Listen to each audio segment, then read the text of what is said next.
Hello बच्चों, आइए इस प्रश्न को पढ़ते हैं। प्रेरक अपने द्वारा, पहला ऑप्शन है एसी को जाने देता है परंतु डीसी को नहीं। दूसरा ऑप्शन है डीसी को जाने देता है परंतु एसी को नहीं। तीसरा ऑप्शन है एसी व डीसी दोनों को जाने देता है। चौथा ऑप्शन है दोनों को रोक लेता है। आइए इस प्रश्न की मुख्य अवधारणा की चर्चा करें। मुख्य अवधारणा। तो हम समझते हैं कि एक प्रेरक दरअसल एसी और डीसी के साथ किस तरह से व्यवहार करता है। पहली स्थिति हम ले लेते हैं। एक प्रेरक को हमने क्या किया, एक डीसी के साथ जोड़ दिया। मान लीजिए यहाँ पे कुंजी है, के नाम देते हैं कुंजी को, और यहाँ पे एक विभव भी निवेश दे रहे हैं।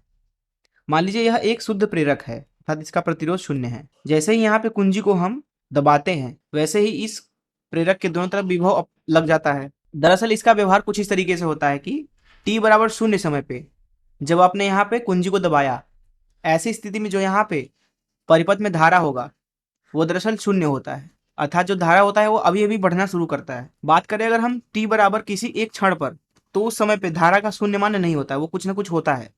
वहीं एक और समय की बारे में बात करें अगर, t बराबर अनंत समय, ऐसी स्थिति में जो यहाँ पे धारा होता है वो अनंत की तरफ अग्रसरित हो जाता है। इस तरीके से यहाँ पे अगर आप ध्यान से देखें तो जो प्रेरक होता है वो डीसी को बड़े ही आसानी से अपने अंदर से गुजार देता है। प्रेरक के दूसरे व्यवहार के बारे में बात करते हैं। जब हम प्रेरक को किसी एक प्रत्यावर्ती निवेश के साथ जोड़ते हैं, ये हमारा प्रेरक हो गया, यहाँ पे एक प्रत्यावर्ती निवेश हम जोड़ रहे हैं कुछ इस तरीके से। मान लीजिए परिपथ में यहाँ पे धारा आई प्रवाहित हो रही है तथा वी विभव है। यहाँ पे अगर यहाँ पे वी का मान है वी बराबर v naught sine omega t, तो दरअसल यहाँ पे धारा का मान विभव के साथ जुड़ा हुआ होता है।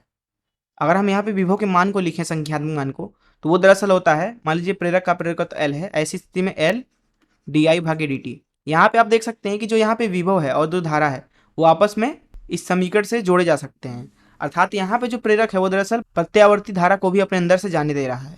यहाँ पे अगर हम ध्यान से देखें, यहाँ पे दरअसल धारा का मान अगर लिखना चाहें तो वो हो जाएगा आई बराबर I naught sine omega t minus 90 degree के बराबर, क्योंकि जो एक प्रेरक होता है उसके अंदर धारा जो होती है वो विभव से 90 डिग्री पीछे होती है तथा हमने मान लिया कि धारा का अधिकतम मान आई नॉट है। इस तरीके से हम देख सकते हैं कि या तो निवेश प्रत्यावर्ती हो या तो निवेश डीसी हो, अर्थात एसी या डीसी कुछ भी हो, जो प्रेरक होता है अपने अंदर से धारा को जानने देता है।